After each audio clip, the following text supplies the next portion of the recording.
Tumsifu Yesu Kristo. Bwana Yesu asifiwe. Kwa niaba ya madiwani wa wilaya ya Momba, tunapenda kutoa pole kwa wafiwa wote, lakini pia kwa baba yetu pamoja na kaka yetu Ombeni na Nyalo kwa hili lililotukuta. Tunasema Mwenyezi Mungu awatangulie, awape wepesi ili tuendelee na maisha ya kawaida, kwa sababu yote anayopanga ni Mwenyezi Mungu. Lakini pia niko na madiwani wenzangu. Kipekee tumeguswa na msiba huu sana, kwa sababu kaka yetu Ombeni tumeishi naye vizuri kama kaka yetu, lakini pia kama kiongozi wetu katika wilaya yetu ya Momba, kwa mambo mengi aliyokuwa anayafanya na anaendelea kuyafanya. Lakini pia sisi kipekee tumeguswa na msiba huu kwa niaba ya ndugu yangu diwani wa kata ya Mkulwe, kulia kwangu Muogo ametoa lambilambi debe moja la mchele, lakini mimi binafsi pamoja na diwani mwenzangu mkono wa kushoto kwangu ambaye ni diwani wa kata ya Chitete tumechangia mbuzi mmoja. Lakini pia mimi niliyesimama hapa ni diwani wa kata ya Chilulumo katika wilaya ya Momba. Mimi kuacha mambo ya kisiasa, kaka Ombeni ni brother yangu, ni familia, tumeishi naye Dar es Salaam, na kaka yangu miongoni mwa kaka aliyefariki Ombeni na Nyalo alishiriki kwa kiwango kikubwa kama sehemu ya familia yetu. Kwa hiyo naomba niseme moja kwa moja kwa niaba ya familia yetu, tunapenda kutoa pole ya moja kwa ajili ya kuwani msiba huu kama sehemu ya familia yetu. Mungu awabariki sana wote mliohudhuria hapa, awape nguvu ili tuendelee na maisha ya kushirikiana kama hivi. Asanteni sana. Kwa wale wasionifahamu, na kamishna msaidizi mwandamizi wa Jeshi la Polisi Agustino Senga, ndiye kamanda wa polisi mkoa wa Songwe. Nimekuja kwenye msiba huu, nimeguswa. Ndugu yangu Ombeni hatujafahamiana hapa tu, na mimi nilikuwa nikiishi Dar es Salaam kule, tunafahamiana muda mrefu. Kwenye matatizo haya yanayonihusu mimi hushiriki kikamilifu kabisa yeye na familia yake. Kwa bahati nzuri Mungu amepanga tumekuja kukutana tena huku baada ya mimi kuhamia hapa. Kwa hiyo na mimi niungane na baba na familia kwa ujumla kuwapa pole kwa msiba huu. Ombeni ameongea yote, wachungaji wameongea yote. Sisi wote ni wanadamu bila kujali nafasi zetu za kazi, madaraka yetu kwenye vyama, lakini siku moja tutaonja umauti kama ambavyo mwenzetu ameweza kutangulia. Kwetu sisi ni kujiandaa tuwe na mwisho mwema, na Mungu atusaidie. Na leo ni Jumapili ya kwanza ya mwaka wa 2026. Mimi naona kama ni baraka. Tumshukuru Mungu kwa tendo hili. Bwana Yesu asifiwe sana. Asanteni kwa kunisikiza. Rambi mimi tutaonana na ndugu yangu, tuna taratibu zetu, kwa hiyo tutakutana kwa utaratibu ambao sisi tunaofahamu.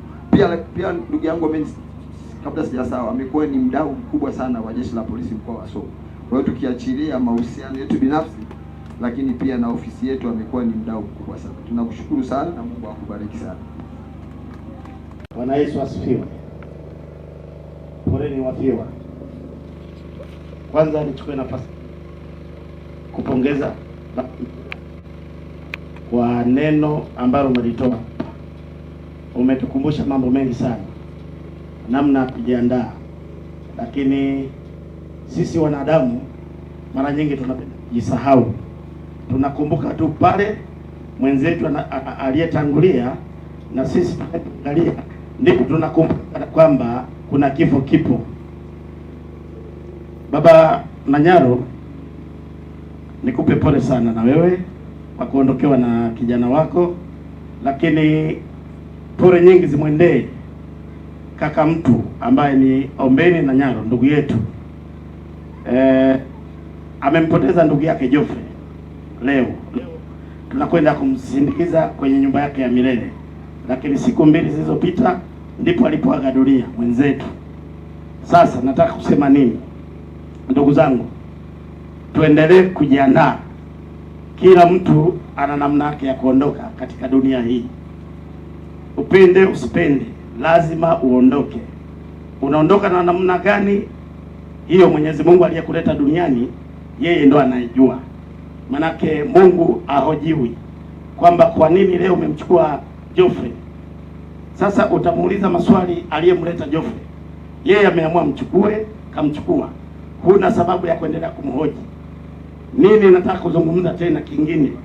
Kwamba tuko kwenye foreign kama alivyozungumza mchungaji. Leo Geoffrey, kesho wewe.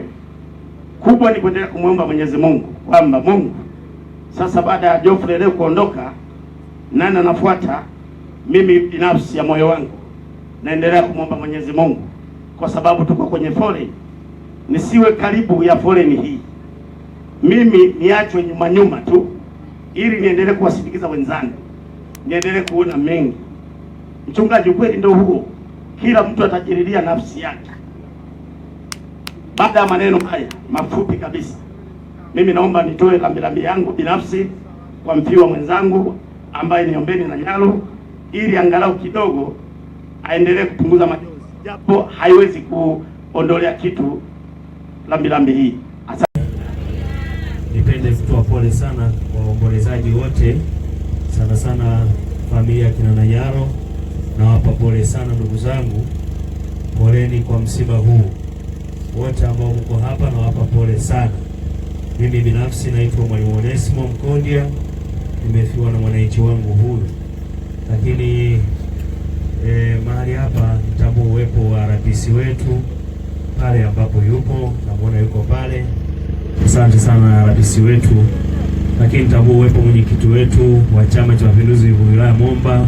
Asante sana mwenyekiti wetu wa wazazi mkoa wa Songwe. Barikiwe sana madiwani wote kutoka Momba, nimewaona. Karibuni sana na poleni kwa msiba huu.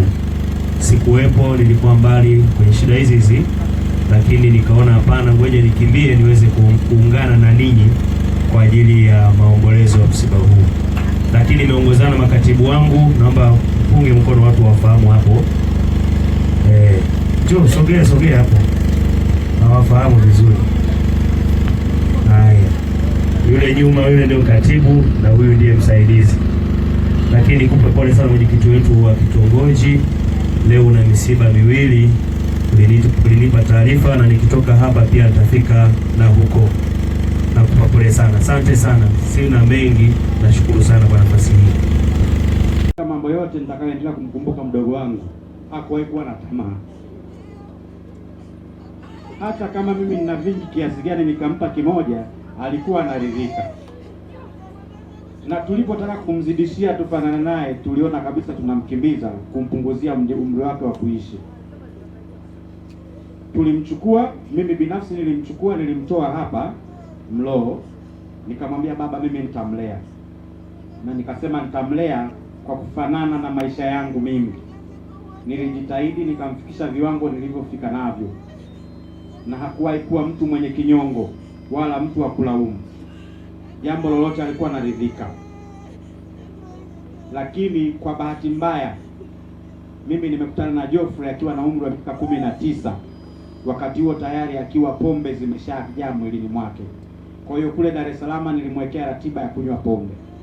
Sikumkataza, nilimwekea ratiba. Na nilimpa dereva kwamba wewe utakuwa unapeleka huyu sehemu fulani. Hakikisha anakunywa, kama ni konyagi anakunywa ndogo, moja inatosha. Tuliishi naye kwa muda mrefu. Mpaka pale ambapo mimi nikaona majukumu yanaongezeka, tulifanya mpango wa kumpa nyumba yake mwenyewe. Na tukamuomba tutafutie mke, na mwanamke tutaingia naye mkataba kwamba lolote la maisha liko kwenye akaunti yetu sisi. Tulifanya vile mpaka hivi tunaongea ni kwamba Geoffrey na nyumba yake tulimpatia Ukonga, Dar es Salaam. Tulifanya hivi kwa sababu sisi kwa mama yetu, kwa baba yetu tuko watatu tu wa kiume. Tuligawana. Yale niliyojaliwa mimi kama kaka yao, nilitamani niagawe kwa wadogo zangu kwa mfanano. Leo nasema haya kwa uchungu, kwa sababu najua ndugu yangu angekuwa ni mtu mwenye hila, mwenye mambo mengi, angetushtaki kila kona kwamba sisi tuna maisha mazuri, yeye ana maisha mabaya. Lakini haya mimi nilimtoa mwaka 2000 nikiwa nasoma kidato cha 3. Tukaanza kuishi naye. Lakini tulijaribu kadri tulivyojaliwa. Mimi nikasema hapana, kwa kuwa baba yetu sisi bado yuko hai, basi atusaidie kwa kipande kilichobaki. Lakini kwa yale yote aliyokuwa yakiyaishi hapa, mimi niliyashiriki kwa 100%. Leo nakuja mbele yenu kama wananchi. Kwenye familia tunayo mambo mengi ya kujifunza. ninawashukuru sana kwa kutukimbilia. Kuna wengi mnaweza mkaa hamnifahamu. Kwa bahati mbaya mimi nilipomaliza shule nilihamia Dar es Salaam. Kwa hiyo ninawashukuru sana kwa kutukimbilia. Ninauona upendo wa dhati kwamba pamoja na mambo yake Geoffrey, lakini alikuwa ni mtu wa watu na leo wametenga muda kwa ajili yake. Nikushukuru afande RPC kwa kutukimbilia, na kushukuru sana. Nimshukuru mwenyekiti wa Chama cha Mapinduzi Jumuiya ya Wazazi mkoa wa Songwe, nimshukuru mwenyekiti wa Chama cha Mapinduzi wilaya ya Momba, niwashukuru viongozi wote wa serikali kwa ngazi zote, mmetukimbilia. Hapa ni address yetu sisi. Baba yangu baada ya kustaafu akasema tukae hapa, ambayo ni eneo jirani la kupata huduma. Ninawashukuru sana sana, sitakuwa na mengi ya kuzungumza, lakini pia nilishukuru kanisa. Ndugu wana KKT wote, viongozi, tunawashukuru kwa ibada hii inayoongea uhalisia wa mwanadamu. Mwanadamu yeyote hajakamilika. Lakini pia niwashukuru wana kitongoji, wana mtaa huu. Mungu akijalia huko mbele ya safari nitaongea na ndugu yangu Onesmo, ataweka lami kutoka pale mpaka pale mwisho. Kipekee kabisa nimshukuru Mheshimiwa mbunge wa jimbo la Mbozi Onesmo, Mwalimu Onesmo Mkondia. Amekuwa ni mwanajamii wa kweli. Mwanasiasa yeyote ni yule anayeigusa jamii moja kwa moja. Ukiigusa jamii umefanya siasa iliyo bora na iliyo safi. Niwashukuru viongozi wa kijiji hiki.